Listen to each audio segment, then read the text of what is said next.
Yeah, that's pretty much how I feel when I don't feel like being an adult for one day. For a day. It's just too much. Hey y'all, it's your girl Kimberly P. Welcome back to my channel, KP Sparks. I don't know if you've ever felt like that, but I've felt like that numerous times before.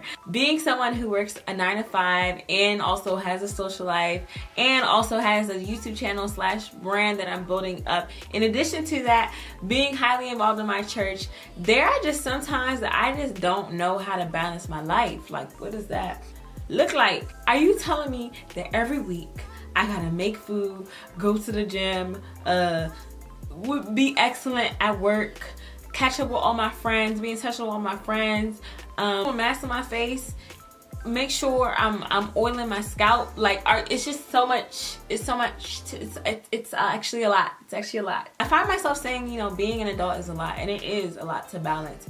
But there are a few things that's helped me balance my life a little bit more that I would love to share with you all. So let's get in. So like I said before, from working a 9 to 5 to coming home and having to do other things, and I'm also in 2 weddings this year, it just feels like there's not enough time in a day to complete the things that I need to complete. So I did text a few of my friends to get their work-life balance advice. Some of the replies included: go home at the end of the day, don't stay late all the time, be honest and upfront about deadlines and your capacity, ask for help, smile a lot, reward yourself, listen to things to strengthen you and make you laugh, have fun on the weekends, leave your work at work, learn to say no early, have an early morning routine, meditate, pray, exercise. Also, my friend Gabe, aka Blue G Day off of Project 330, he's actually married. So that's another section of life that I wouldn't even know how to balance things, and he actually sent me a voice memo, so I'm gonna include it right here. Just like the guy said, like learning to say no, period. I think that you have to make sure you have a good separation between work and life, like legit, and your work needs to know that. You know what I'm saying? Like, I think, you know, they hired you because they like you and you're a valuable asset, so they need to also abide by your rules, same way you should abide by them. So, you know, like for me, I know with certain clients, you're only emailing me. You don't get my phone number. I'm sorry, I'm just not doing that. And if you call me, I will ignore your call after a certain point in time. You know what I'm saying? Like, if it's not in my legit description to do things past a certain time, I'm just not doing it. You know, like, I'm not taking work home with me. And honestly, like, I know for me, like, just even being in a relationship, you know, like, when you allow the two to mix, it can affect your relationship with the other person. So you have to kind of just show that you know how to put your foot down with your job. I mean, your job they honestly won't fire you because you told them that, you know, like, in my opinion, they won't fire you because you told them that you're not doing this thing that's, like, within the bounds of, that's out of the bounds of what you agreed to. A common theme that I noticed from these text messages is that it's important to leave work at work and not bring it home, because you'll feel like you're working constantly, like you have no breaks. I think what's important in that case is that you have a mental break, because if you are in a position where you use a lot of your brain power, you come home and you're continuing to use all that brain power, you're gonna feel drained, and you don't want to pour from a cup that's not filled into. Definitely what my friend Remy said: meditate, pray, exercise. You have to be able to stimulate other parts of your body other than your mind or whatever thing that you do at work. Stimulate all areas of your body, of your soul, of your mind, in order for you to have a good balance. People are getting engaged left and right. We got family reunions, we got vacations, we got birthdays, so many events, you guys. Like, bruh, I really felt that. We're stating that if you are at a place where you have a lot of dates being thrown at you, please utilize your Google Calendar. Google Calendar allows you to organize events based off whether it's a birthday or a holiday, and have it there so it's a visual representation of what your month looks like. So if someone were to ask you, how does March 16th look like for you, you can automatically go to your phone, because if you have your Google account linked on your phone and on your laptop and in your email, all those calendars, they mesh together with each other. So it reminds you when you have an event coming up, and you can also know for sure, okay, I'm free this day. I have a planner as well where I write down dates but I more so lean to my Google Calendar because I can easily add to that, remove to that, and I see the month view of things. But my planner, on the other hand, there's not a lot of space to write events in the month view. And please utilize this, you guys. It saved me from overbooking myself. And where I work at, you have to have everything on your calendar. I kind of utilize that pattern when people invite me to birthdays. It can be anything. If I have to even record, I will put that on my calendar. I have my bill due dates on there, all that, so I don't forget my bill due dates. And it's really easy, simple to use. I advise you to use Google Calendar so you don't overbook yourself, sis. Last year, I created my first vision board that I actually followed, and it helped me tremendously. First off, stay consistent on my channel, get more into makeup, achieve goals that I never thought I would be able to achieve, but I had it on my vision board, so it was able to help me throughout my years to say yes or no to things. So, stating that, as I have my vision board, which is the overall look of how I want my year to look like, I tailored my weekly commitment to that. And when I tell you I just created this list last week, I just created it last week because I felt like I was kind of falling off the things that I put on my vision board. I want to be able to read more. I want to be very consistent on YouTube, and also just an overall content creator. If I make a video for YouTube or on Instagram, I want to be consistent with that. And this is just, I don't know if you guys can see, this is just like a example of a weekly commitment. So Monday I have my connect groups, I edit.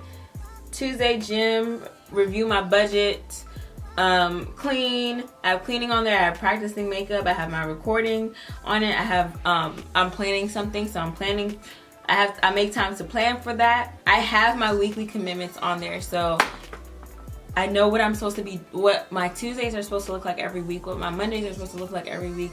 And once again, I'm not perfect at it, but it's good to have a guide. So I'm using my weekly commitments as a guide. If I know that I'm not being faithful with those weekly commitments, I know I'm not truly in its entirety of the year being faithful with the goals that I have for the year. Set your goals for what you want your week to look like and stick to them. Now, of course, be in tune with God and hear if you have to make any adjustments to your weekly commitment. But other than that, let these commitments be your guideline. Now, this might mean over communicating with your friends or family members to let them know what your commitments are in whatever season you are in life, but that's completely fine. This keeps you accountable for what you said you were going to complete in the beginning of the year, and also allows you to actually make food for the week, so you can actually take to work, so you don't eat KFC, Popeyes, chicken, and then look at yourself and say, dang, like I don't know what I've been eating, like, you know. For me, I always say I don't want to look like a ball, so I'm not perfect at this, but I try to make my food so I can take to work, so I'm not eating just nonsense. So now I'm going to just give a few quick tips on how to make the best out of your work experience. It was kind of touched on in the beginning of the video when I mentioned my comments from my friends. Definitely agree with asking for help. I know that when I first started working in the position that I'm at, I'm a developer, I kind of looked at asking for help as a thing that would minimize, you know, how smart I am. But if you are sitting there, shawty, struggling for an hour when you could have asked your coworker for help that whole time, it doesn't hurt anyone else but you. And I'm speaking from experience. You gotta just be humble and say, I don't know what to do. Bosses look for character traits like that. You don't have to be super perfect and knowledgeable of everything that is part of the job, but are you asking for help? Are you trying to grow? Are you trying to get better? Like, definitely ask for help. And if you ask for help and you still aren't at a place where you feel like you can fully deliver to whatever your job is asking for, you gotta give yourself grace. So you can make a mistake, but just know that, just try not to be there. Try not to make that same mistake over again. And especially if you are in your first position after graduation or after college, there's a lot of stuff that you have to adjust to, you know, waking up early and having to deliver and having to give speeches or anything like that. Like, there's a lot there's a lot that you have to just adjust to that. Definitely saying no to things is vital as well. And this ties into your vision board. What are things that line up with what you are trying to complete in your life? And of course, you're not looking at it from a selfish point of view, but time is the one thing we can't get back, bruh. Like, we can't get back time. So you have to be mindful of what you're saying yes to, what you're saying no to, and stick to your yes. Let your yes be your yes and your no be your no. It's kind of like what Gabe mentioned in his audio message. Blessed are those who don't feel bad for doing what they believe is right. So stick to that, and God will back you up. The FEU Financial Peace University is led by Dave Ramsey, and he's a financial genius. He's really helped me in handling my money well. The first thing that you should do financially that I learned from this class that I believe is so wise is to save at least $1,000 as your emergency fund if anything happens.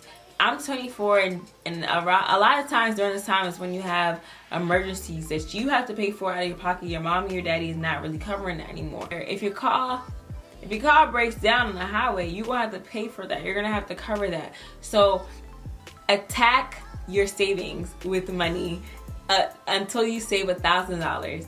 And once you save $1,000, attack your debt. So right now I'm attacking a debt with the lowest amount of interest. I'm paying double the payments right now, actually. And then later on, that's when you can start saving. I'm gonna be honest with you guys, I still save on top of that.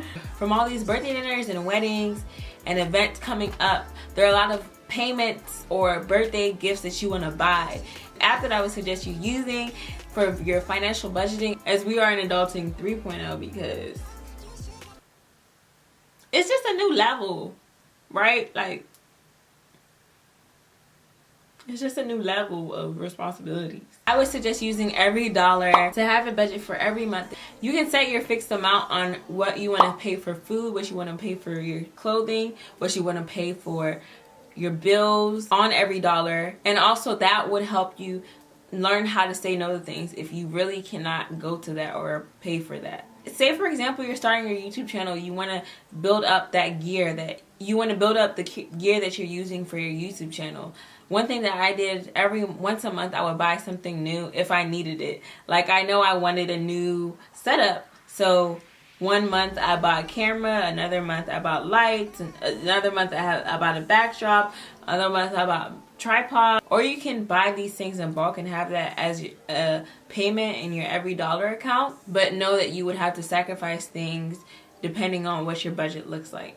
What I love about every dollar is that it's linked to your account. So when you make payments on your card, it automatically shows those transactions on your account. You do have to pay $100 a year to get that ability, but I pay it because I think that it's great to do that rather than add your transactions manually. Yeah, we're adults, y'all. We're in Adulting 3.0. We are. Things are elevating and responsibilities are going up.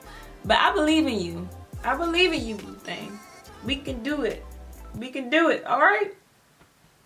We can do it. If you have any questions, please leave comments down below. Or if you have any advice on work-life balance, please leave your comments below. Thank you guys again for watching, and I'm going to see you later. It's been real. It's been real. It's been fun. It's been real fun. I'm doing Wayans Brothers. Bye.